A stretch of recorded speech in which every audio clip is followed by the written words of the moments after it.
పేరు పటమట సతీష్ చంద్ర, స్థానిక మొగలరాజపురం తూర్పు నియోజకవర్గం 7వ డివిజన్ తెలుగుదేశం పార్టీ డివిజన్ ప్రెసిడెంట్గా నేను పనిచేస్తున్నాను. మరి ఇక స్థానికంగా గత 2-3 రోజుల నుంచి మొగలరాజపురం ఏరియాలో డయేరియా విజృంభించి మరి ఇక్కడ డ్రైనేజీ వ్యవస్థ కానీ, అలాగే మరి కలుషిత మంచినీటి విషయంలో కానీ గత 15-20 రోజుల నుంచి కూడా ఈ సమస్య అనేది, మంచినీటి సమస్య 2-3 నెలల నుంచి వాటర్లో నలకలు వస్తున్నాయని చెప్పి స్థానిక ప్రజలు మాకు అందరికీ తెలియజేసుకుంటాం జరిగింది.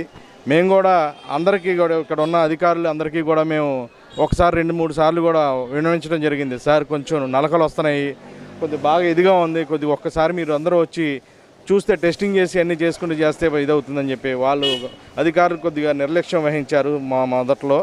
అలాగే ఈ చేసి ఇక స్థానిక వైసీపీ ప్రభుత్వం ఉన్నప్పుడు ఈ కార్పొరేటర్ కూడా ఏ రోజు కూడా ఇక్కడికి వచ్చి ఇలాగ జరుగుతుందన్న చూసిన పాపాన పోలేదు. మేమందరం కూడా తెలుగుదేశం పార్టీ కూడా తెలుగుదేశం పార్టీ నుంచి కమ్యూనిస్ట్ పార్టీగా అందరం కూడా విన్నవించుకోవడం జరిగింది.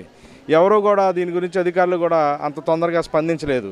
ఈరోజు మాకు జరిగిన అన్యాయం ఏంటంటే మా పార్టీ కార్యకర్త, మా తెలుగుదేశం పార్టీ కార్యకర్త, మన బూత్ ఏజెంట్ దుర్గారావు అని చెప్పే కుర్రాడు ఈ వాంతులు విరోచనాలతో గత 2 రోజులకు వాంతులు, ఒకరోజు అంతా సెలైన్ పెట్టించుకుని ఎన్ని చేసుకుని నీరసం అయిపోయి పల్స్ డౌన్ అయిపోయి చనిపోవడం జరిగింది. ఆ గవర్నమెంట్ హాస్పిటల్ తీసుకెళ్ళి లోపల చనిపోవడం జరిగింది. మేము అప్పటికి చెప్పినా కూడా వీళ్ళు నిర్లక్ష్యంగా వహించడం వల్ల ఒక నిండు ప్రాణాలు ఈరోజు మా డివిజన్లో 2-3 ప్రాణాలు ఇలాగ గాల్లో కలిసిపోవడం జరిగింది. ఈ కలుషిత మంచినీటి వల్ల డ్రైనేజ్ వ్యవస్థ పాడవటం వల్ల చాలా ఇదైంది. ఎన్నిసార్లు విన్నవించుకుని అధికారులు మొదట స్పందించలేదు. మరి ఈరోజు ఏదో ఇవన్నీ జరిగిన తర్వాత అంతా అయిపోయిన తర్వాత నీళ్ళు వాటర్ వల్లనండి ఎవరూ పట్టించుకోలేదు. ఆ మంచినీళ్ళు తాగే మా ఆయన మరణించారండి. హాస్పిటల్కి తీసుకెళ్ళాం శనివారం, ఆదివారం తిప్పాము. మధ్యలోనే చచ్చిపోయాడండి. వాటర్ ప్రాబ్లం మొత్తం. మేము ఎవరికి కంప్లైంట్ ఇవ్వలేదు. అలా బయట వాళ్ళు చెప్పారండి. మేమట్టి మమ్మల్ని చూసి వచ్చారు వాళ్ళు. బయట చూసినప్పుడు వాళ్ళు పట్టించుకోవాలి. మా ఆయన జరిగేవాడికి అప్పుడు అందరూ పట్టించుకున్నారు. అందాక పట్టించుకోవాలి, ఎవరు వదిలేశారు. 15 రోజుల నుంచి మురుకులు, నలకలు, నల్లగా తెరలుగా వస్తున్నాయి. మేము తాగేది ఈ నీళ్ళు కాసుకుంటాం లేదు. ఇక 2 రోజులు మా ఆయన చచ్చిపోయిన కాంచి కాసుకుంటున్నామండి. అంతకుముందుకు కూడా కాసుకోవాలి మామూలుగా. ఆ నీళ్ళు, బయట నీళ్ళు కూడా మేము తాగు, ఆ పంపులో తాగుతాం. ఆ నీళ్ళ వల్లే మా ఆయన గారు మరణించారు. ఇదేం జరిగింది. మాకు ఒక బాబు అండి, 7 చదువుతున్నాడు, ఇప్పుడు 8లోకి వెళ్తాడు. మాకు ఆధారం ఏమీ లేదండి.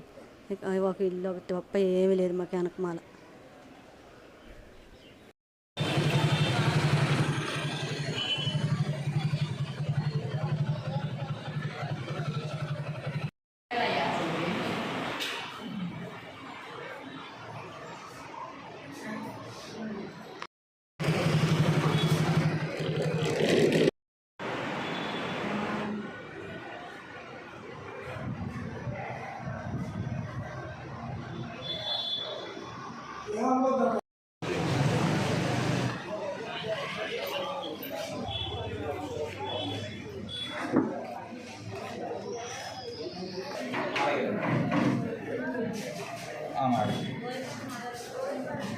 Okay madam.